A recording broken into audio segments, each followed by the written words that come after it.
Well, hey, and welcome to Unplayable, your favorite show about our favorite games. I'm D-House here with Jay, Mike, and Jim. Jim, That's how are you D-House. today? Oh, I'm great. Played a lot of games, some sporty games, some nerdy games. Won some, lost some. It's a good day. It's good. Jay, how are you doing? I'm doing really well. Thank you for asking. And Mike, how's California? I'm fine. California's hot. Florida's hot.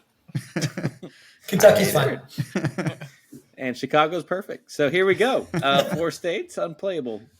We've got so many things to talk about this week, guys. So much. And a lot of different things, but we're going to throw it to Jay.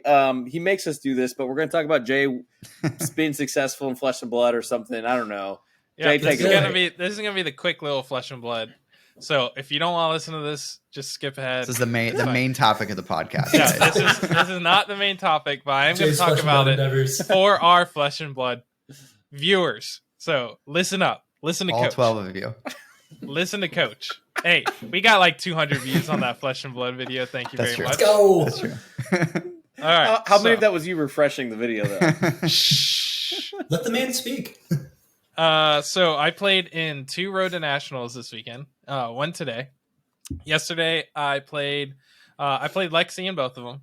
Yesterday I made top 8, which was sick. I ended up losing. What did I lose to in the top 8? I don't even remember. Phi, I think. Yeah, I think it was Phi. And then today I made top 4 of my Road to Nationals, and I know I'm not going, so I ended up conceding to the player after beating him, and then taking the cold foil. So I ended up with 3 cold foils for the adult heroes this weekend, which is pretty sweet. Sold one of them for $100. Got nice. the other 2, and I'm keeping those. It was an exciting weekend. Lexi is probably one of the most played decks right now. She's I've always played Lexi. I think me and David have been playing Lexi since basically Tales of Aria when she came out. And, yeah. And now she's finally good, and now we got the bandwagoners and all that kind of stuff. But that's just how it goes. Early adopters, what I mean? Yeah. I'm not gonna get too much into detail into the games, but also today was a calling in Antwerp, and Oldham won. And he's now living legend. Yes, Let's freaking go. That's awesome. He hit it perfectly, too. Which, he was at 900, and you get 100 for winning a calling. So he hit the exact number needed. Nice. Yep. Hit it. And I'm so stoked about that. I mean, I beat an Oldham today twice, but I still hate playing against it. It's such an annoying hero to play against. It really is. Honestly makes me not want to play the game at all. Literally. Yeah. I literally have that sentiment because it's just fatigue. And that coming from a mill player, Mike. I mean, Yes, it is. Wow. I like being the one to inflict that feeling upon my opponents, not the other way around.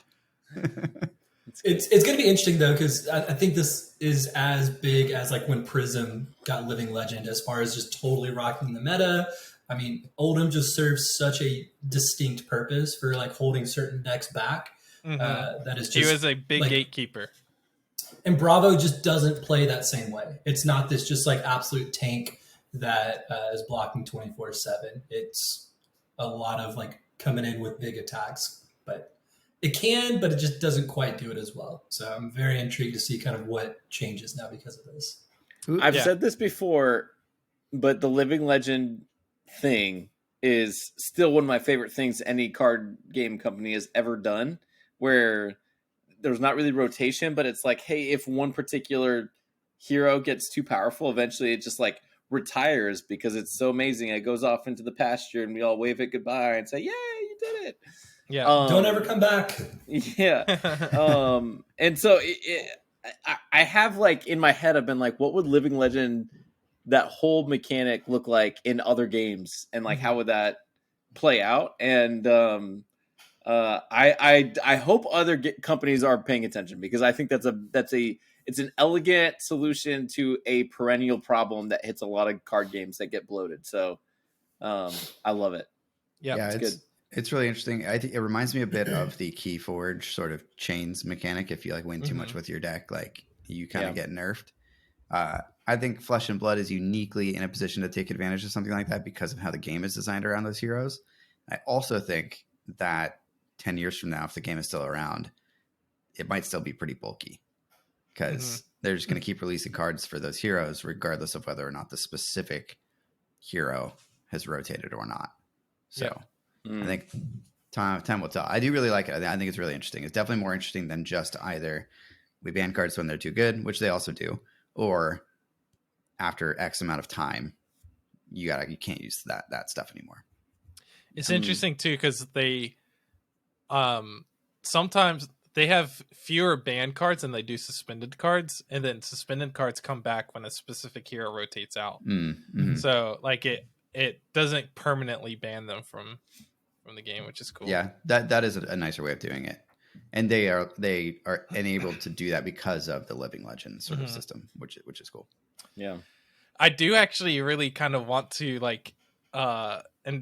discover what the Living Legend format looks like. Like even if it was just like me and Mike or me and Jim playing like only Living Legend characters against each other, all the busted stuff. And I think when you play that format, you don't have any of the bans or erratas. You just play like all of the stuff.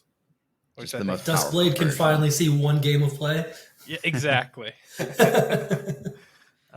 So yeah, that's pretty much it for Flesh and Blood this week, though. All right. Nice. Well, congrats. Thanks, dude. Thanks. So this next GenCon segment, I'm just going to call it GenCan't. Oof. GenCan't. Because we can't play Lorcana at GenCon. Nope, not at the moment.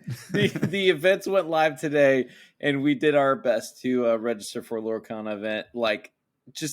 And we're trying to register for starter deck events, and we can't even get in there.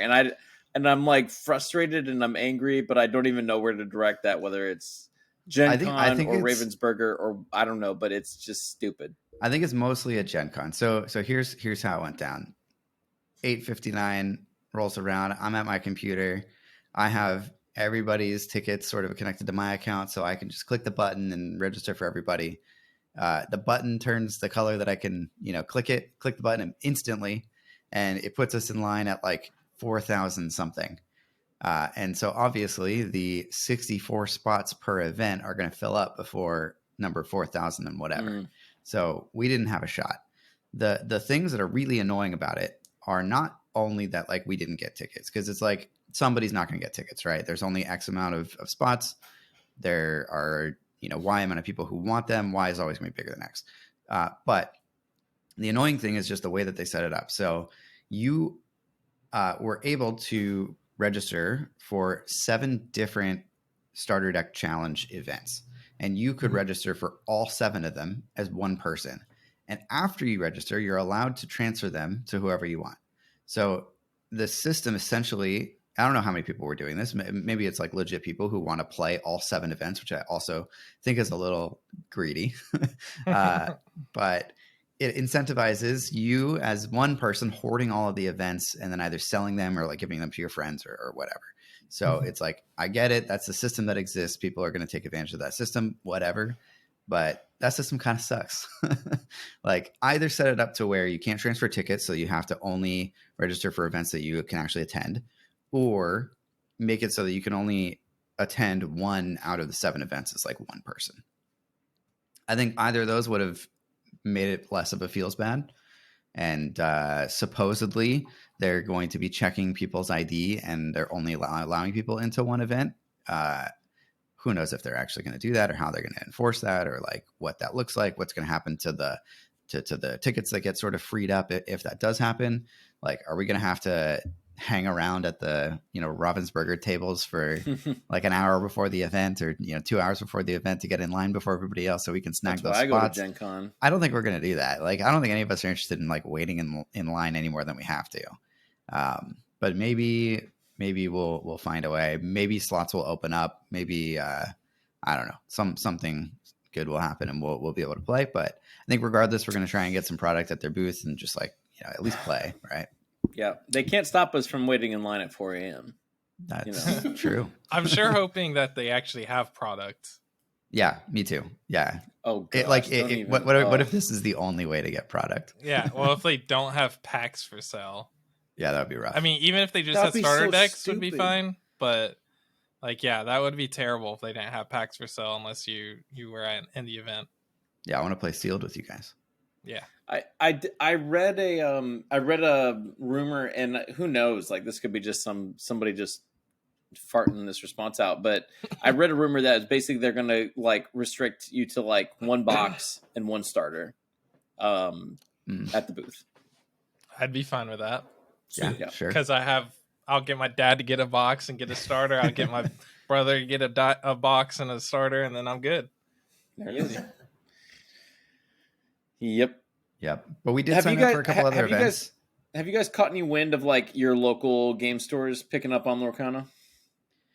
They don't know allocation information, but I did sort of like let them know about like the thing where if you're a store, you have to basically sign up for OP like now. Mm-hmm. Yeah. And they already knew. So yeah, I think they're on it. Cool. Sweet. Yeah. Even though we didn't get into Lorcana, we did get into, well, David and Jay are doing some KeyForge stuff, and we're all signed up for a Star Wars Rivals event, which was free. Sounds super fun. I actually really like that game. I tried it out with my brother good, right? this past weekend. It's surprisingly fun. Yeah, for like kind of a little game, but I really like it actually. With little tiny minis. I literally only bought it because my son loved Marvel Battle World by Funko games, and it was a really simple solo co-op game. Mm-hmm. And got Rivals thinking to be the same thing, and it's not friendly to a 5-year-old. Chunkier. It's not friendly to a 5-year-old. He was very confused, and I had to do most of the explaining. He's at one point he's like, "Dad, can we just fight with the little figures?" I was like, "Yes." And so it was like Asajj and Luke Skywalker just like banging against each other. But so he was like, "Yeah, this probably does appeal more to me, and like some of the decisions and where to put." And so, yeah, it's a surprisingly satisfying little game. So yeah, there you go.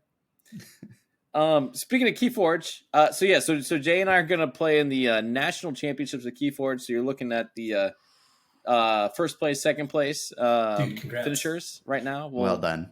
Yep, thank you. In Archon and Alliance, and then we're gonna play a little bit of Unchained, some little casual stuff, which will be fun. And there's like a sealed thing on Sunday that looks fun. We won't get into that here.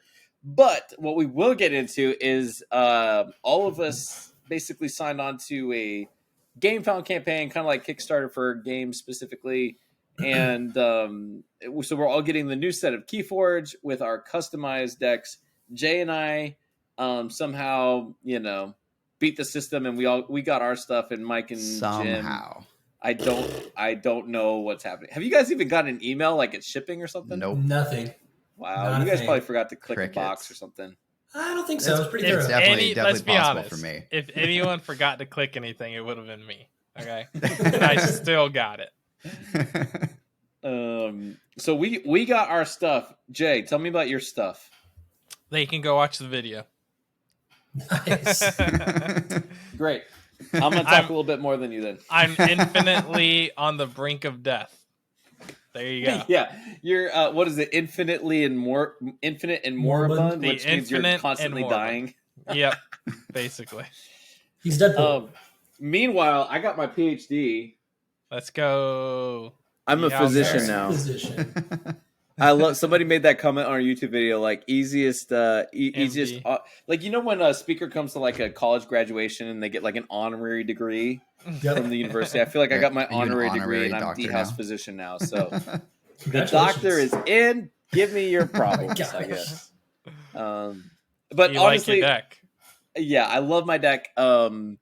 If you haven't like checked out KeyForge, it's just like this whole idea of like having a custom name for your deck that is yours that you can play in a tournament and it has your name on it. Like it's just the unique things that KeyForge can do that no other game can do. That is amazing. They should keep doing it. I feel like it's such like I don't know how much it costs them to do that, but the fact that they printed custom decks and custom playmats and managed to put them in the same box and send it to you, like that fulfillment like process must be so streamlined that maybe it doesn't cost that much for them to do it. And like I would pay for a bunch of custom decks, right? Like, Yeah, like I was actually really hoping that in the Game Found campaign they would allow you to add additional custom decks because like that was the main reason why I wanted to do it. Yeah. Which you could at like a higher tier, but Yeah, it was super. Oh, expensive. I didn't know you could do that. But yeah, really it was like expensive. 400. Oh you know, yeah, I wasn't like when you're do talking that. 3 decks. but okay, so the MSRP now with inflation is $12.99 for a deck. I'd pay 25 for a custom. 20 or 25 for a custom. I was wondering, I was like, what is that price point where I'd pay you're double. like, I would go up to this to get my name on a deck and get it shipped to me. Yeah, Because I was thinking, I was like, I'd pay I'd double probably- for sure. Yeah, I was like, I was thinking, in my head, I was like $30. I would like, to have a D That's house, reasonable. another D house deck at $30. Yeah, Because I mean- win a tournament with your namesake on a deck, like that's such a novel idea. Like, how cool! I mean, that would be amazing. Yeah, I did see one post so far that someone got the wrong unique deck Ooh. or personalized deck, yeah, but so That's- far that's everyone the has risk there. gotten theirs properly. So yeah. I mean, 1 out of the 10 that they've shipped to people, not that bad. It's good odds. It's more than that, but I don't want to tell you guys. So anyway, so that's fun. I'm opening a deck a day right now, and it's been a really fun, like, kind of like, this is like my reward for making it through the workday. I get to open a new deck and see what. I see played what some kind of fun sealed stuff with my dad. That was Oh, fun. nice. Nice. And, like, honestly, like Jay, like I'm looking at like GenCon now of like, if I pull something spicy, like that could be my GenCon deck. Oh, yeah. So every day, so we're like, ooh, what's this? What's in here? Like, what? Well, you're not him if you don't bring your D house deck. So Yeah, I'm bringing J Trash. Doesn't matter what I'm opening. I'm bringing J Trash because the 1% chance, the 0.0001% chance that I win, it's gonna be J Trash that won nationals. So it is double elimination. So like, as long as you win one game, right? Yeah. Is that enough? Like if you go 1 and 2 and you're kicked Oh out? yeah, if I win one game, I'm happy. I'll win one. Okay, I'll think about it because honestly, the D house deck I opened had some spice to it, so I'm okay. I'll consider it. they For sure, Shiny should does. host a tournament where you have to bring a custom deck. Your personalized. Ooh. Yeah, your personalized custom deck. That'd be pretty sick. I freaking love that. When That you guys should get your be decks, their we have to do a event. video on YouTube for that. Honestly, That'd be so fun. See whose personalized deck is the best. Yeah. it's definitely. I'm a doctor. Okay, Not a You physicist. dying man. You're literally calm dying, and I'm a down, doctor. calm Okay, down. like let's. Dying man, I'm a Jim and I Okay. haven't even seen our decks yet. I might be I a know. surgeon. You don't know. I might You're- be the chief medical officer of this hospital. Okay, Jay's Mine's gonna dying be in the like- basement. And you still can't save me. You And still Jim's can't the save me. custodian or something. I don't know. Probably. Yeah. Okay, let's go on. We've got Lorcana non-spoilers that hit the webs this week. Who wants to take this? I'll talk about it. Okay. We've got a few animal companions, which was I guess the excuse that they gave for showing us sort of 4 cards that we didn't know exactly what they are. We still don't know exactly what they are. So that's fun. I think like this is a fine way to spoil cards if you haven't already like fully revealed a bunch of other ones. Like if they were still in the period of like not even showing how much, lore was on the side of a card, covering that up, fine. Like I'm cool with that. No big deal. But this feels like they're trying to obscure the cards so that people can't like play with them on TTS and print them out in person and play with them, which People obviously like we us. do a lot and we have a lot of fun with. I'm sure we all have lots of thoughts about whether or not that's a good or a bad thing. Spoiler alert, we all think that it's kind of dumb, but some marketing and legal people maybe just don't really understand this industry at all. So I think that's where we're at. You're being too nice about it. This is That's trash. This is garbage. What I'm looking at right now, what am I looking at? Can y'all make it make sense to me? Yeah, it's No. Pascal, Hey, we'll Timon, tell our audio Cerberus, listeners Flower. what you're looking at. It doesn't help that they haven't spoiled cards since TTS started playing. Mm-hmm. And then when they do, They do this. Oh my word! Someone at Ravensburger would be fired if I was in charge. I'll tell you that right now. Put him up there. Anyway, Same. there's 6 cards here, right? So there's Cerberus. Let's just talk about. I'll get too riled up. We're just gonna talk about these cards here. Let's do it. We don't really Cerberus- know anything about them. No, we don't. There's a 5 cost inkable, 5 power, 6 health, probably 2 lore, right? That's basically the stat line 1 or 2 for seems pretty Gumbo, Jumbo. Yeah, maybe 2. good. No, it's got to be 1 because Jumbo I think it's is gonna be 1. 2, and it's a 4 or 5 for the same cost. Jimbo. It's a 4 or 5. Okay. Yeah. Don't compare me to that. It's Sergeant Tibbs. It's probably just Flounder, Probably right? vanilla 2, yeah. Yeah, vanilla, 1 cost, 2/2 inkable. We got Timon, 1 cost Amber. inkable with 1 power. No clue what his health is. Some ability about when playing this, you get to heal something. I don't know. We don't know the lore pips. And then Iago. I don't even want to look at that. The one emerald even card know. they put on there, you can't see nothing. Not a thing. They trolled us so hard. This with is that one. an intentional move. If anything, this makes me less likely to be into Lorcana. This does the opposite effect. This doesn't hype me up. No, this This hypes, doesn't- hypes me down. Yeah. That's all I gotta say about that. Yeah.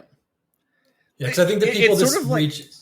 Go ahead. I Go would ahead, say Jim. You the talk. people this reaches is just like the people who are already excited about it and just wanting to know 100%. more. Yeah. To share with other people, to be like, there's this new thing, let me tell you about it. It's so awesome.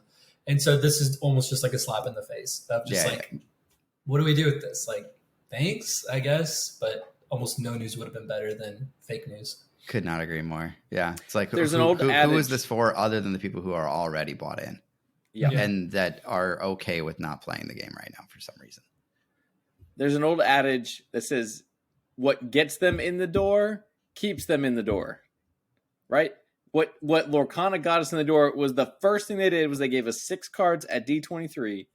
Look at these things. We didn't even know how to play, and yet we were still like obsessed with like, what do these 6 cards do? And then slowly along the way, we'd get spoiler after spoiler, and then all of a sudden they're going to say like, we know we've been like, offering this to you as a way to get hyped about this game, and then we're going to take it away because we're insecure about people Because playing you've on been TTS bad boxes. little boys and you're playing with proxies. It just screams insecurity to me. It doesn't even seem it doesn't scream business sense to me. No, and I'm no. I'm It's- frustrated. Yeah. And It if doesn't- it doesn't anybody make tries sense to say they aren't doing this for that reason, what do you think? Give me a reason. Give me some reasons why you think that. Tell Because it I to can them. tell you right now, they're dumb, whatever your reasons are. They don't make no sense. Yep. I think That's we were good. talking in our Discord channel, which if you're not in there, plug, get in our Discord channel. But if right now they started spoiling 3 cards a week, which is a lot, 3 cards a week is a lot Mhm. between now and GenCon, they'd still only spoil about 50% or a little north of 50% of the whole set. Dang. Well, that sounds like 3 they should cards a start week. doing that. Thanks, Mike. We should be in charge of Ravensburger. Yeah. And Mike Jesus. is in marketing, so listen to Mike. But like I'm just like, I mean, come on. I mean, I don't know. I get like we would all agree we don't want the whole set before GenCon. I think everyone on this cast would say. Does anybody disagree with that? No, I think like a little bit of mystery. I like Mhm. I would love to for once play a card game where I can open a booster pack and not know exactly what I'm going to get, or like Yeah. pull a card and I've never seen it before. That just sounds so fun. I've wanted that for a long time and I've never gotten it. Would be really cool in this game, but I understand that they probably will reveal everything, but don't do this. Yeah. I mean, I feel like with all the news with like Star Wars Unlimited and like other stuff coming, like they have to have this steady drip of like, Mhm. hey, we're still They got to here. keep people's attention. Okay. Because I already feel my attention drifting because they're doing stuff like this. So I'm like, I mean, come on. And it's not going up getting against in Star Wars. to the starter deck challenges on top of this. yes, yep. It's like just a week full of Full of Lorcana misses. disappointment. Yep. I can't. Luckily, It's like- I got top 4 at nationals or road to nationals, and I'm Flesh and hyped blood will up. never disappoint you. until All you right. look at how much you spent on it. Shall we move on from this depressing Oh, hold topic? on. Let's do it. What are the chances that before we release this podcast, they're going to reveal full cards? 100% chance. 100% chance. We're gonna know exactly what servers Tomorrow does. That's my morning, prediction. we get this massive drop. We're so sorry. We meant to spoil the entire card. We've been listening to the players. That is a perfect transition. Thank you, Jay. Yeah. So last week we released an episode. It was our Star Wars episode, and honestly, for all of our like unplayable listeners out there, thank you for listening. It exploded. Like it was one of our like most watched and most listened to episodes, right? Like It is the most, yeah. yeah. So all of Thanks, guys. our old Star Wars Destiny friends and everything, like it. That's just like awesome. But literally, we were talking about like we've got news about this game, but we haven't seen anything. Like what was it? 12 hours after we recorded, they dropped this article with like, here's all these cards and here's some things about the game and here's OP, Our and then we're website, like, yeah. well, Yep. And then they did a live stream that answered a bunch more questions, and we were like, great. yeah. We And should even in record the more live stream, often. I literally said on this cast, like I don't even need to talk to the designers of the game. All I want to hear is like the logistics side of like behind the scenes, like what are and they you did doing? that. And they did it on Yeah. the cast, and I'm like, I know. I very like, I wish I quickly could take credit for it, but we ate my recorded it words. before. Yeah. I literally said like something to the effect of, it's already been 8 days or whatever, and like they haven't said anything else. Like, how long are they going to wait before like we get more information and they keep us on the hook? And it was the day after. Yeah. Which gives me a little bit of confidence. I'm not saying I'm like fully confident, but a little bit of confidence of like, okay, they Yeah. understand the player base to be like, we anticipated this, and here you go. You know, They know that they have something to prove now. And Yeah. I think that is a good spot for them to be in for us. Yes. Yep. So I am probably more hyped on this game than I was last week, and I was pretty hyped on it last week. Yeah. Yeah, So- I think I agree. I think every like time they make a new article, or they're making a new article and then doing a surprise stream, it's like each event made me more hyped for this game for sure. If you our listeners, if you watched, or if you haven't watched it, you definitely should watch it. But I felt like I could really like feel their excitement talking about the game and like how pumped they are about it, and that was like very cool to see, because I feel like in the past, maybe the lead designer was pretty excited about it, but in this one, you had I think he was the product strategy director, and then also the organized play director, and they both seem really pumped about it too. So I think FFG putting their full weight behind this game, like knowing what they want it to be from the get-go, seems like they've really well defined like what they want the game to be and who their target audience is. They talked about the difference between appealing to collectors and appealing to players, and like it seems like they're taking a much more sort of like tactical approach to releasing this game than games that they have released in the past, which is really exciting. Obviously still anything can happen, but I'm bullish. The most important thing I heard was that there were 3 teams working on this game simultaneously. Which to me, I was like, oh my gosh, like if they've got 3 teams of people, that they keep talking about, there's more people in the studio, more people being like thrown into this game than like ever before. I'm like, they're putting their full force behind this game. Yeah. I 100% believe that. Yeah. Like they're putting everything they've got into making this game.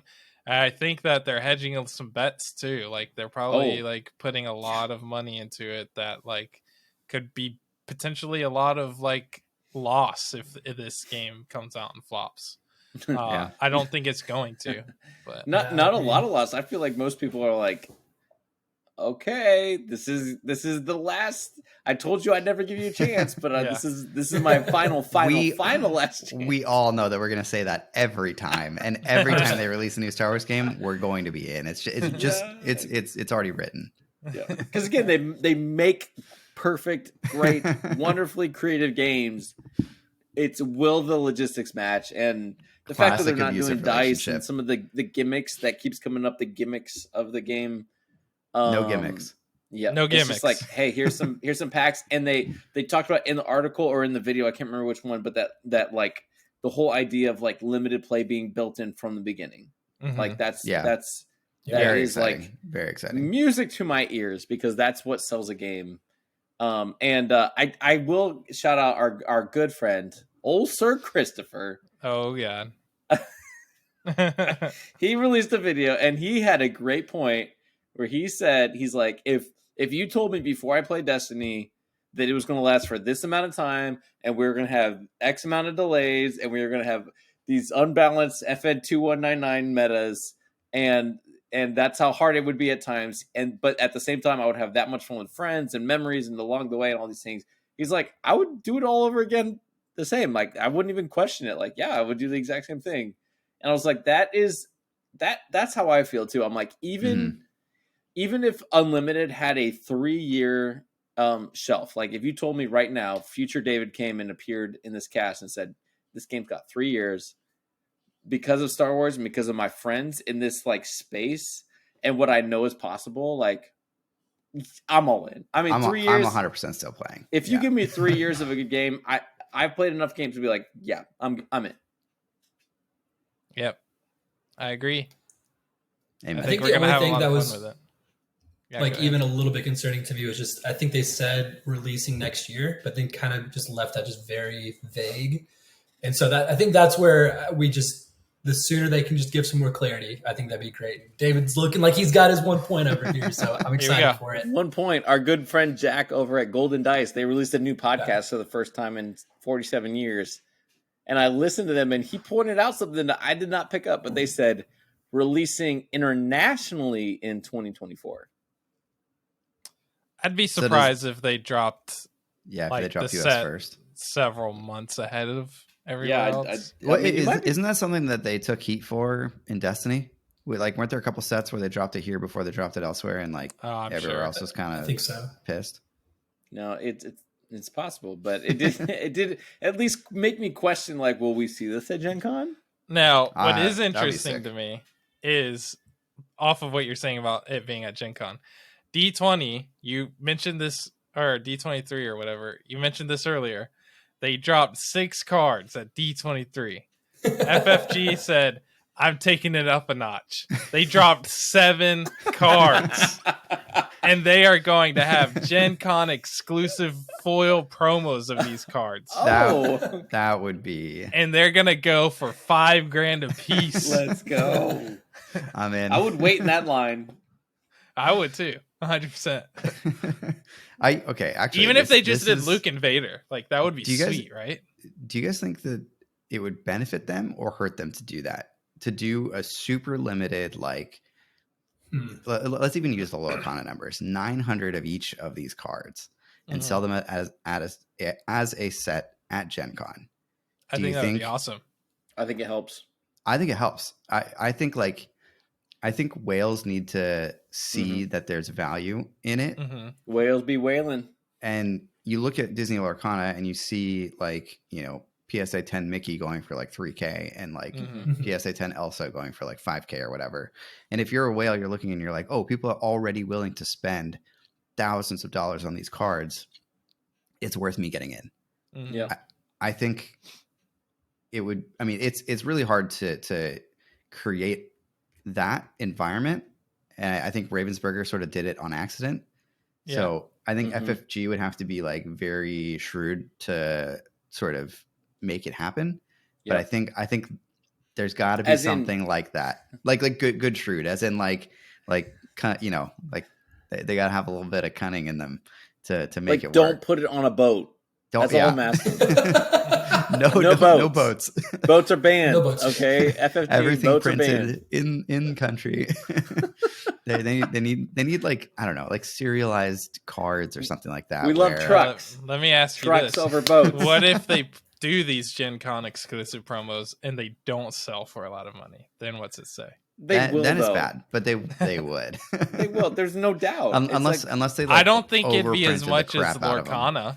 I agree with that. Why? But I still think it would be pretty high. Why do you think that? I'm just curious. I agree with you, but I'm like, What do you think it is about the Lorcana cards that make them more valuable? I think it's the IP. equivalent would be. You think I it's think just it's like the IP. Disney collectors are just crazy and they'll spend crazy amounts of money on whatever.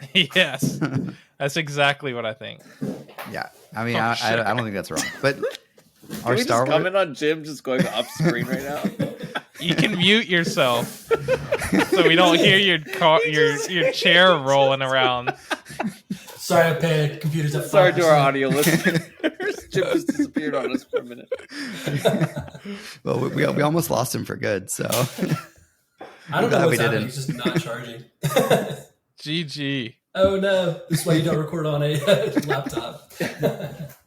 I do think because FFG has done so many Star Wars games and has done like Destiny, which they called a CCG, I think that's why it would come in less than Lorcana, which Ravensburger, to my knowledge, has never done like a TCG, CCG, and it's a new IP, so it is so new and different that they're like, oh, this is great, but like that's fair. Like you I already think have FFG's past reputation Star Wars goes cards that before you itself. could buy if you're like a Star Wars collector. Yeah, yep. But I still think it would go for some good money. I mean, I just gave him $1 million idea right there. They can go ahead and write me a check. And I fully expect to see at least a Vader Luke promo at GenCon that you can buy or get for free. We need either it. one's free. FFG, would be better than please. having to buy. They did that with Destiny. I mean, like when it's the printing first money. when the first set came that's out, so easy. they had those two all art Luke and Yeah, the Luke and Vaders. That Vader. was at like some It was Comic Con or something. It was at San Diego Comic Con. I was a demoer at demoing that to other people at FFG's booth and giving those out, and it was pretty wild. So it's like, why not just do the same thing at GenCon? Yeah, 100%. We definitely should keep our eye out on the events list and see if those pop up. Oh, just sign me up immediately. If they do demos and then they give away promo cards, that would be insane. Oh man, yes, that would be insane. FFG, I will demo. Call me up. Okay, here's what I want to. I want to go through the article like quickly of like what they spoiled and what they said. Let's do it. And I'm gonna read this off so we can like comment on this, but I'll go quickly. So FFG thrilled to announce Star Wars Unlimited, bringing trading card game of endless possibilities, fast-paced strategic card game for everyone, etc., etc., etc. Blah blah blah. Randomized booster packs, strengths. so it weakness, says abilities. in this header, infinite ways to play. Why not say unlimited ways to play? It's a great question. What? You're getting ahead of me. Shut up. That is a great question. I can't. The game is called Unlimited for I'm above. I'm the header above. The game is called Unlimited for a reason. With over 200 cards in the first set, quote unquote, Spark of Rebellion, SOR for all the Destiny fans out there. Not Spirit of Rebellion. I mean, they had to know, right? Come on, they had to know. Jeremy, company, we see you. We see you right now, and you're just laughing your head off. Spark of Rebellion, SOR alone. There are countless strategies and combinations just waiting to be discovered. Choose your leader. We'll come back to that. Mm-hmm. Build your deck, expand your collection, launch yourself into a galaxy of unlimited potential. And then there's a card fan of 7 cards outdoing the Lorcana. What if they literally had a meeting saying, like, Lorcana did 6, let's do 7. Let's do 7. That's what they did. I immediately already have a couple thoughts. Number one, I agree with Sir Christopher. The name is terrible. Trash. It's so generic. Like, what are you gonna like? You show up to a shop. He brought this up. It's like, oh, you want to go play some Unlimited? Like, Unlimited what? I totally agree with that. Like, that's And Unlimited is a trash. format. It's like a card game format. yeah. And yeah, in it is. Flesh and Blood, they have first edition and unlimited. Like that's And like Unlimited's the worst version. yeah. So what? yeah. Galaxy Shuffle. Yeah, right. My second comment is just the who is this for? It's a fast-paced strategic card game for everyone, whether you're a hardcore Star Wars fan, longtime player of trading card games, whatever. That concerns me a little bit, only in that like you can't really make something for everyone. So I hope that that's not actually true, and that they've like thought about their audience a little bit more than that. Like maybe this is just marketing copy, right? Like, and it actually is. They have somebody in mind. It's like there's a very big difference if you're making this game for card gamers or if you're making this game for Star Wars fans. So they definitely, I'm sure, leaned one side or the other. But when I think of What would other you say games, about like Lorcana? I think it's like a Disney fan card game. I don't think it's like a hardcore TCG player card game personally. I think it's a cool game, but I think its audience is like people who are into Disney stuff and maybe play card games, maybe don't. I don't think they care about that market as much as they care about like Disney fans. Okay. Flesh and Blood, right? That's the complete opposite. Oh yeah. Hardcore trading card game players. So eventually, hopefully, they define better who their like actual audience is. Yeah. I think it's just Really good marketing points. anyway. Yeah. It probably is. Okay, so I do think it's interesting they talked about the leader piece. I think that's interesting. You see in the card fan, Luke Skywalker is listed as a down. leader unit, Darth Vader leader unit. But if you look at Leia and Tarkin, it's just unit and unit. So I think that's interesting. They also show the leader cards as well. In the YouTube sort of fan through all the cards. It looks like you flip your leader sort of like back and forth between the sides. Yeah. So I was going to mention this with the Flesh and Blood idea earlier when we were talking about Living Legend. Because it says choose your leader, singular leader. Mm-hmm. In my head, I'm like, okay, are we So it's taking like from your the hero. Flesh and Blood idea where you pick your Luke, your Darth Vader? It's like, this is my guy. I'm coming in and I've got all my toys to like my lightsaber and my armor and everything. I'm gonna like come and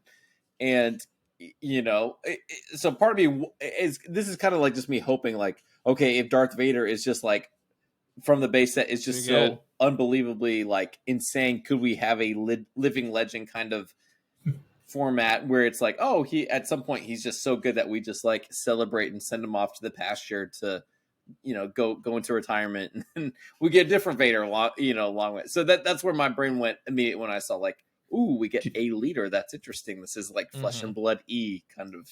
It also mentions a base right under that too. Talks about the objective is destroy the opponent's base or something like that. Yeah. So Which it's like did any of you guys play the Star Wars LCG? No, Yeah. I didn't. You did, Mike. I Do you remember the objectives and like you would kind of like have these like specific locations where you're like, I'm trying to do this or this is helping me and that's what it reminded me of. But I'm like, but it's singular based, not like 3 objectives, but like like singular based. I'm very curious about that. Yeah. Did they say anything about how many leaders there are? No. No. Okay. I don't think so. Because my brain is still on the like living legend thing. I think like Fab has what like 4 leaders per set basically, or heroes per set. That's true. Yeah. There's a few that have only 3. Mhm. There's one set that only has 1, and then there's some sets that have 4 to 6, which is I can't imagine them not wanting to include like every main character as a leader. Yeah. for sure. Right. So I heard this rumor back during like Destiny times, and who knows if it's true, but like obviously Lucasfilm watches their licenses, and if FFG comes to them and says we need to ban Darth Vader from play, like LFL is going to be like, Darth Vader is kind of important to a Star Wars IP. So no, you can't ban Darth Vader from play, even if he's destroying your meta and everyone's miserable because Darth Vader is like OP. And so even just like maybe it's semantics, but like FFG going to be like, hey, Darth Vader is so good, we want to like elevate him into living legend status. Of like, I feel like so good. We just want to elevate him into this like unlimited legend status. But yeah, there we go. I do like that they have the subtitles though. So it's like this version of Darth Vader. Like, I think it says Dark Lord of the Sith. Yeah. So like maybe that version of like very similar to Flesh and Blood, where they have like a title after their name. It feels like there's already built-in subtitles to these characters that it just seems like possible. Yeah. And then you can just bring back another Darth Vader. One thing, this is totally unrelated. My brain's going all over the place, but I love that both of these are like the art is in like the same scene. It's super cool. I love it. It's so cool. Yeah. We need Which full is art promising. versions that are promos that we get at GenCon. Yeah, it's promising that they do stuff like that. Like I'm glad they did new artwork, which is awesome. Yeah. It's also saying something about them investing into the game. So I think that's only a positive, even if you don't like the artwork.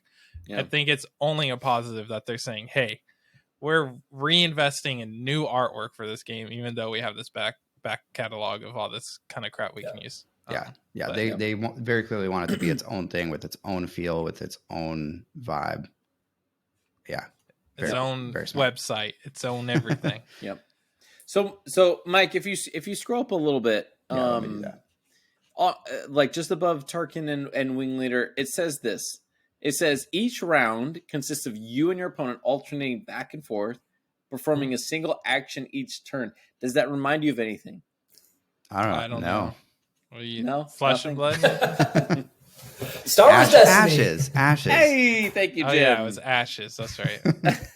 It says almost everything you do in the game is an action, such as playing a card, attacking with a unit, activating your ability, etc. Figuring out which action to use at a given time is a huge part of the game strategy, and since your opponent can potentially respond to anything you can do with their action, each round is dynamic and impossible to predict. We talked about this on the cast about Flesh and Blood, but the like whole instant idea, this idea of like, oh, you're doing your thing, but I can like interrupt and I can do this instant thing. And for me personally, like it just added more stress because I'm like, what are the windows? Like, what are the unwritten things that like on the table? Like, I just need to know so I can interrupt. And this whole back and forth of Destiny, I think, well, I'm not going to speak for you guys, but for me, that was like something I loved about Destiny. It's like, okay, do I activate my character to get all my dice in the pool, or do I play this support down because I know the support is going to be able to like do something, like, or do I need to get the guy out before he rolls out, and like because I know he's going to do something right after I do something. I love that interactivity. What about you guys? Yeah, there's a ton of strategy in that. It's like you have to anticipate what your opponent's going to do, and then what you're going to do, and then their reaction to what you're going to do, and you get into situations where you like. Well, at least in Destiny, like you have to claim the battlefield, otherwise you're like gonna die. And if you do, then like maybe you can turn around and take a win instead. Like, so many decision points to make. And I mean, I think it adds a lot of strategic depth. I think it can like sometimes feel a little too complex sometimes for me personally. I don't know about you guys, but like when you have 10 different actions that you could take, and you have to like figure out the right sequence of those 10 things. Like the more actions you have available to you, like it gets exponentially more complex to make the right decision. Yes. Which I mean, good and bad, right? The one thing I do like about that is that it's unlike any other card game. So it's like a whole new set of skills that people will have to learn regardless of what game they're coming from. So it's not like they're super good at Magic, so they'll be super good at this. It's like a different set of skills. So like, Except they'll us. be able to carry some things over. Yeah, right. I'm really good at Flesh and Blood, though. So. Do you have a medal to wear on the cast yet? Oh my goodness! Here we go. There's two cold foils and one that's sold. I can make a medal. I can make a necklace out of cold foils. Logan Paul style. I do like. It feels more flavorful to me. Like if you think of like you're in combat, like to me that just has me so much more engaged. Of like, okay, you take your 20-minute turn over there with all of your go again actions. Like some games genuinely get to that point with like action cheating where it's like, I guess you did the thing. Congratulations. Solo Sabine. But it's like right now there's not that like, okay, go again mechanic. It just feels more flavorful for like what a fight's supposed to be. It's like I shoot at you. Obviously, like Han shoots first. And then Credo's dead, but can't shoot back. But like, it's fine. But no, to me, it just feels like I'm more invested in the battle of what's going on. And I might feel the pressure of, oh my gosh, there's so many more things that I could do. But that also is like what that kind of should feel like. You should almost feel overwhelmed of like, how do I get the correct outcome? Okay. Which one of y'all can tell me what an experience token is? Well, when you've been That's a around for good 47 question. years and you can sell shoes. If you get enough experience tokens, you level up. Okay. Okay. You evolve and into then you super flip your Tarkin. character over or something. Yeah. It's a double-sided card, and if you have That would be 5 actually experience tokens, you epic. flip the card, and it becomes Oh, There you yeah, go. Wing totally Master. into that. And Wing Oh. Master Mega is like Tarkin. a 10-10. What's a growth counter? Okay, the next paragraph under Tarkin and Wing Leader says this. Another strategic element to the game relates to your play area, which is divided into 2 different arenas, a ground arena and a space arena. Each unit can only be played into one or the other, which means every battle in Star Wars Unlimited takes place on 2 separate fronts. Very thematic. I mean, that to me as a former Destiny player, I love that because it made no sense to me when I was getting attacked by a TIE fighter as like, you know, whatever, like Ankar Ayla play. Secura, you know, and I'm like, why is a TIE fighter like, don't you have better things to do, TIE fighter guy? I think a TIE fighter makes a little more sense than like a Star Destroyer. Yeah, fair.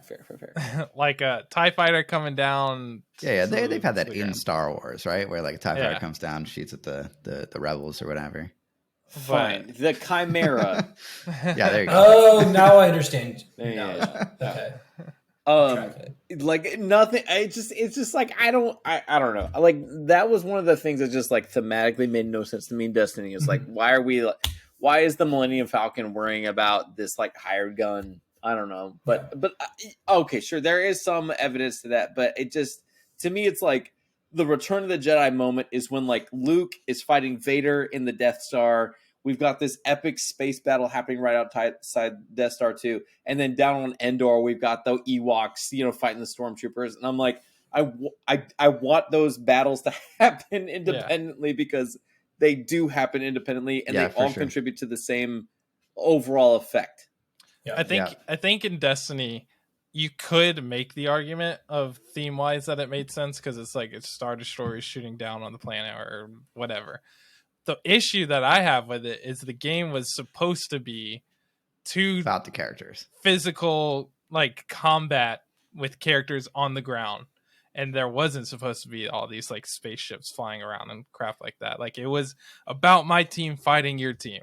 Yeah, but I'm sure their licensing agreement says you must make Millennium Falcon into a card. Yeah.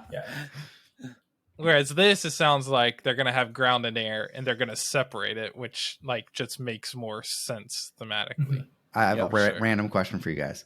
If you're sitting across the table from your opponent, could you have your space units on the right and they also have their space units on the right so that your space arena and their space arena are on actual opposite sides of the table? Would that even matter? I'm curious what that looks like because if I start playing and I always play with my space on the right and then you also do that and now it's like we have to decide what side's going to be which. Rock, paper, scissors. I'm even curious, like, how much of a table is this going to take up of literally just 2 battlefronts? It's going to be a double-decker playmat. And the ground unit is going to be on the ground. Space units are going to be on the upper level. Thematic. 3D chess. 3D chess. Yeah, with minis. We talked Base about Star Wars middle. Rivals. That's pretty much, you bring the minis to the table too, you know. That's true. Yeah, easy. They have two lanes basically. They have a base. Like I don't know if any of you guys have ever played whatever the Skyrim card game was. I think Oblivion or something like that.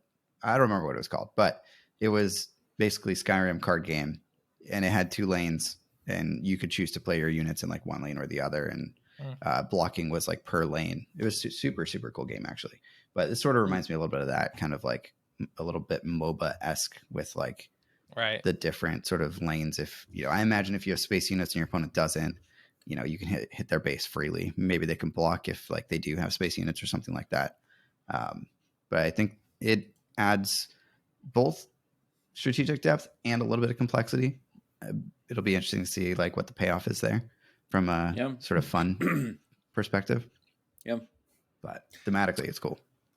So right under the Luke Skywalker and Darth Vader side, again, they're labeled as leader units. The card fan above is leader unit card. So I think that's interesting. So some cards are able to affect other units in either arena. For example, many leaders such as Luke Skywalker and Darth Vader have abilities that can affect any unit regardless of arena.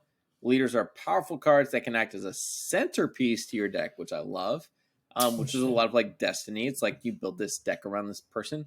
A typical leader has both an undeployed side, where it starts the game, and a deployed side, which is also a unit. Because again, we see up here, it says leader unit. So you have to wonder if like these cards are where you start. We'll go into more detail about leader deployment at a later date, as well as show off who some of the leaders are. So stay tuned. Thoughts on undeployed is the dumbest way to say that. I'm sorry. You couldn't come up with a better descriptive word for like, guys, Darth Vader's deployed. Watch out. Okay, Mike, choose the word then. What's the word? It's not undeployed, I'll tell you that much. Unemployed. Another random question. Unemployed. Nailed it. If your card is already sideways and you have to exhaust it, you just turn it right side up. Is that how that works? I guess so.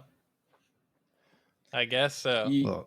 Well, I guess I'll see if I hate that as much as it sounds like I'm going to. This sideways now, so it's now standing up, but it's still horizontal. But it's still sideways, right? Right. It's important. I really like that they have leaders though. Like like in breaking down like game design and like why people like games, people really enjoy finding an identity in games, whether it's video games and you're playing League of Legends, and you're choosing a hero and you like become a one trick or you have a main. And then like Destiny, I feel like was lacking that a little bit. Yeah, you got to build your teams. Like maybe there's a character like I had, like Mace Windu. Maybe you could find that character, but then it's like you still have other characters on the board, so it's not really the same. I think Flesh and Blood does this really well, and I think it's a smart way of doing it. I mean, even Commander, you get to choose your Commander legendary creature. People like to find identities and become like one with what they're choosing. So I think that it's really smart to implement a system that allows you to have a leader. So I'm cool with it. Totally. Yeah, because I think, as former Destiny players, like the most demoralizing thing is like you put this deck together built around, like, for instance, like Mace Windu. You're like, this is what Mace is going to do. And then like Jango Veers just goes, pew, pew, and like you died. Yeah. And like, oh, okay. So now I'm, like now I've got this like little, what did you play Mace Windu with, Jay? Padawan. Usually. So now you got this little Padawan. Mace Windu just died because Jango Veers just like popped on the scene, or Sabine Ezra or whatever. And now you're like, oh, this feels exactly like what I hoped for. So like, I hope they do something about that like feeling, because that's just, I don't know, demoralizing. I mean, the amount of like decks that I made that were like all three colors, just to have that flexibility of truly just the most random like characters of all time, just for the most health possible, give me the most flexibility. I didn't care what they did. Stupid. Yep. They have. It looks like a lot more levers in this game, in terms of like what characters are powerful and like ensuring that the popular characters are powerful. Because it looks like, like each of these leaders say like, if you control whatever X or more resources, deploy this leader.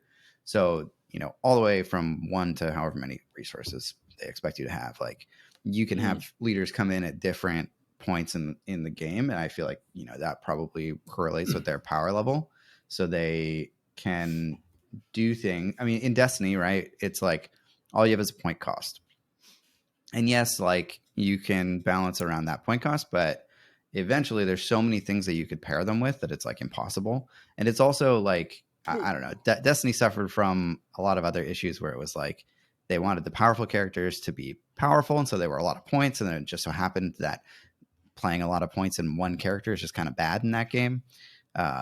So a lot of sort of design things going against them there, where I think in this game, at least it looks like that'll be a little bit easier to manage. And hopefully Luke and Vader are actually like, badass, good characters.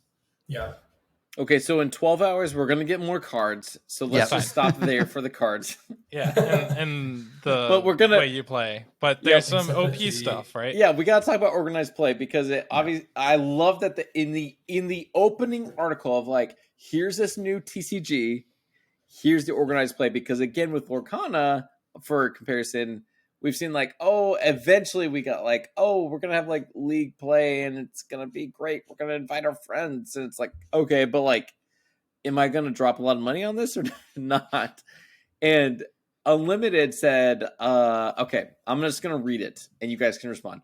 We at FFG have taken all the lessons we have learned from our past games, which we've played a lot, including what worked, what didn't work, and what we never got the chance to try, and use those as a foundation to construct a new OP structure for this game from the ground up. We've been working on OP for Star Wars Unlimited since the game's inception. Like, I think that's super important. Coordinating with the game's designers every step of the way to make sure that it's integrated into the game's DNA as deeply as possible. We want this game to feel welcoming to all players. The OP for Star Wars Unlimited will be split into two sides, casual play and competitive play. Any reactions to that before I continue? I still hate those terms, but I'm excited. Good. OP. Good. From day Continue. one. From day zero. Casual play events will include things like pre-release events, weekly play, store showdowns. The focus of casual events is to have fun and provide opportunities for both newer players to learn the game, like you, Jay, and veteran players to try out new decks or strategies. Even if you have no interest in the tournament scene, we hope you'll stop by your local store to take part in casual play. That said, if you're interested in the tournament scene, Jim, then competitive play is for you. The focus of competitive events is to provide an opportunity for players to test their skills and strategies against one another in a fair and competitive environment. This is where the glory and prestige of OP can be found with large-scale tournaments, massive prize pools, massive, unlimited.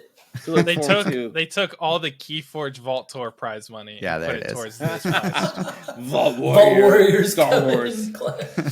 Competitive play events award tournament points in bold, with the number of points awarded depending on how well you place. These points will be tied to your profile on the Star Wars Unlimited official website, y'all. The full version of which will launch closer to the game's release. I'm hearing a little flesh and blood in here. Accumulate enough tournament points, and you can earn yourself an invitation to the Star Wars Unlimited Galactic Championship. We'll go into more detail about competitive organized play at a later date. But for now, here's a sneak peek at what the OP structure for this game will look like. For our video watchers, you can see the visual. For our audio listeners, I'm not even going to try to explain it. Because I'll explain it. I'll explain it. There is a circle, and within that circle of casual play, I put in quotes because I think casual is a stupid word. We have pre-releases, we have weekly play, and store showdowns. And they all sort of like feed into each other in some way or another, which I don't think actually makes any sense, but that's fine. And then on the right, we have one big event called the Galactic Championship and 3 other events that feed into that. The 3 events are Planetary Qualifier, Regional Qualifier, and Sector Qualifier, which we can guess what some of those might mean, but I don't think we actually know what any of those mean yet. I'm guessing Planetary is nationals. Regionals is regionals, and then sector would be like store championship. You don't think store showdown is store championship? No. I guess they do say like casual is like not tournaments, so right, that might fit. I understand why they do it, why they brand sort of like these event names, but it makes it so confusing.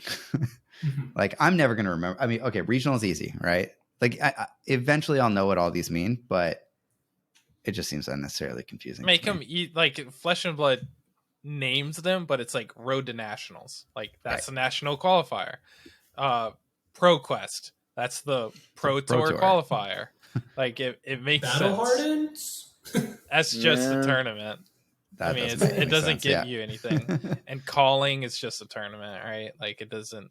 But it's not. I still don't know the difference between those two things. So. I don't either. I think case in point, don't brand your stuff. Yeah, I agree. I think, Or it's do a kinda better dumb. job so that I actually understand. It's the Dwight Schrute. KISS. Keep it simple, stupid. Yeah. Thanks, Dwight. One thing I think is cool, very awesome, that is here that you guys may have glossed over: pre-releases. Yes, They very, are very doing nice. pre-releases. Destiny didn't have that. I don't think any. No, they never Everybody. knew when the store was going to get the product. Yeah, I It was on the vaguely remember boat. pre-release. No, we didn't have pre-releases. We had releases where it was midnight, but it was like the night that it actually released. right. It was Yeah. super fun, but it like was not a pre-release. So It's- this is very, very cool to see. I will say one thing is that I hope that there is some event that is sort of the equivalent of what the Destiny World Championships was, that is not a qualifier sort of event that we can all go to. You know, like part of the fun of Destiny Worlds was like all of us kind of being there having fun. Like that. That's the reason why I would go. I don't care about competing. I care about competing a little bit, but like I'm imagining, like I'm not gonna make whatever the crazy, insane tournament is, but I still want to go on and like go somewhere fun and play this game with like my friends, right? Mm. So I hope that exists.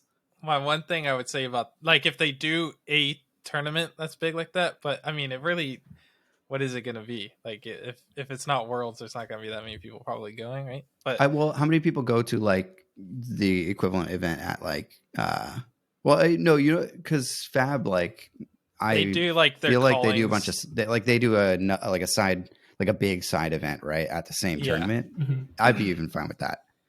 Yeah, that would be, I would be surprised if they didn't do that. My one thing about that would be like, if they do that, that's cool. If they don't do that, I think Worlds being qualifier is better, because I remember Destiny Worlds, it was literally a lottery, and that felt That's really true. bad because That did Chris feel bad, yeah. Chris didn't get to actually play. He had to go as a press, whereas I got in, so I got to play. And it's just like, my ideal scenario would be big event, no cap yeah, of like number of players. yeah. Or like really easy qualification, so that like Mhm. anyone who reasonably played a lot would be able to get in. But again, I mean, like I'm not the most competitive person in the world, so other people will definitely disagree with me. We talked about this on an early episode of Unplayable, but I want team play. Mm-hmm. I That'd be want cool. it to be like, hey, we How are do you working do that? together. Do you share a space arena and a ground arena, and do you have yours on the left side of the board? And I mean, even if they said like you have to, everybody has to bring a We different just went through leader and a this. base or whatever, and like that We would just be went through this. The flavor side of it, though, ugh. I would love for two leaders. Like we each have a leader that we're rocking with, but we're protecting that one base. Or like, Ooh, trying that'd to be go cool. I after like the base. I like team play. Like I totally get what you guys are trying, like, interested in. I like team play that it's like we go as a team, but we play the separate game games normally. Yep. Mhm. I think that's fun too. That's how our I agree. Destiny Yeah, that's how team Destiny tournament team, was, Yep. right? when we became the world champion Destiny team. Yeah. There's still interesting stuff that you can do like on a team level, even if you're not playing literally the same, discrete game. Mm-hmm. Yep. For sure. I actually don't like the idea that you get points. Flesh and Blood currently does this. They have like an XP system where like every time you go play at an armory and get wins, you get XP. When you go to Road to Nationals, you get XP. When you go to Battle Hard and Calling, whatever it is, you get experience. And then you can qualify for Pro Tours or Nationals or whatever, based on if you're within like top 100 XP for that region. And that just, I don't like it because it like gives people that just play they get to go to 3 armories a week more of a chance of getting into something, where it's like I only get to go to like one event every other week. It's like I do really well and I can qualify, but like my XP sucks. Yeah. So I don't know. I'll be interested to see how they do it and see if it's better. I understand that take, honestly, because I'm probably in that same boat. But I remember back in middle school playing Pokemon and being able to check my DCI ranking among the world, and like okay, what about my state? What about my area? And like all those things, like That's different though. Like Flesh and Blood has an elo system on top of having an XP. So it's what's like that? I don't understand the difference. the elo system is like your rank in the world at how good you are. The XP is like you have a 90-day XP. In the last 3 months, how many times did you win and how much experience did you get? And then if you have a 90-day XP that's in the top 100, then you get to automatically qualify for calling. Do you also automatically qualify on Elo? They do on pro tours, but not nationals. Okay. Because it seems, I mean, the way to fix that seems like you take part from one group apart from the other group, right? Like, yeah. That way you both take sort of the best players and then also like the most sort of, I guess, dedicated players. Mm-hmm. Yeah. I also think it's just clunky having two different systems at the same time. Like the Elo system is really cool. Like you were just saying, like being able to see like where you stand in your region, your store, your state, I think that's really cool. But also pairing it with the XP is what I don't like. Because like your Elo system doesn't matter how much you go play. It matters when you do play, how well did you do? Like if I go to a calling, I go, I don't know, 5-1. Like I get my elo goes up really high. If I can't play again until the next calling, I have 0 XP, but my elo's high. So I don't know. My 2 cents on it. I'm hoping they implement it well. Agreed. So tomorrow, when we inevitably get Star Wars Unlimited news right before we post this podcast. Is there anything you're looking for next? What's your next thing that you want to hear from FFG that would help kind of like move you toward engagement in this game? If they told everyone to join our Discord. Oh, by the way, go join our Discord. We got the best unlimited discussions happening in our Discord right now. And Lorcana and pretty much just any kind of discussion. It's the best in ours. Yep. I think just some like questions that I have. Oh, go ahead. Oh no, I was just going to make an idiot comment and say we need some Shadows of the Galaxy spoilers next. That'd be great. I forgot they we didn't mention about the names of the sets. The first 3 sets they say, which is the first year of the game, and that they're all sort of, I don't know if they said they were in production or like they're ready to go by the time they need to be ready to go. We're not going to have any delays. We're not going to have any gimmicks. Not going to have any gimmicks. Hopefully. I think just like looking at the cards that they've revealed so far, just it does ask a lot of questions that I'm excited to be thinking through and like what could all of these mean. But just even to maybe start to go into little details like the different like color backs that have like little symbols next to the heroes' names or the leaders' names. They probably serve some purpose, but I'm curious like what that is. We've been introduced to like resources, experience, some things. Like there's definitely some mechanics in here that it's like they've already like name dropped, but it's like I don't know what that is. Which I mean, Lorcana did the same thing where we were like, we don't know what this game is, and we're just hyped about it. So I don't need all of the answers, but I think because they've just like given names to certain pieces, like even just like the different colors, the resources, what is an experience token, just to even start to peel back those layers, I think would be really cool. Yep. All right. It's good. That was a long podcast, I think. Yeah. What's our Ted Lasso quote of the week? What is our Ted Lasso quote of the week? I already said it at the beginning when we started recording. Yeah, that's true. The practice. Oh, let's call this Total Star Wars instead of Total Football. That's what their new name should be. Jay hasn't gotten there yet. Yeah, I don't know what you're talking about yet. It didn't ruin anything. No, it didn't. Well, it's been great talking games with you guys. I'm sure we'll have to do an emergency podcast tomorrow night after we get more information. But thanks for tuning in to your favorite show about our favorite games on Unplayable. Make sure, in your decks and your cards, stay away from the unplayable cards unless you want some real trash, Jay and Chris style. So go watch Chris's video. Wait, I want to plug this. Go watch Chris's video on Sir Chris. I don't even know his YouTube channel URL, but Sir Christopher. Search it. He had some great thoughts, and 100% Chris. I know you're out there. Like, just come on, man. Just bring it on. We're ready for you. That's it. Okay. All right. Bye. Bye. Bye.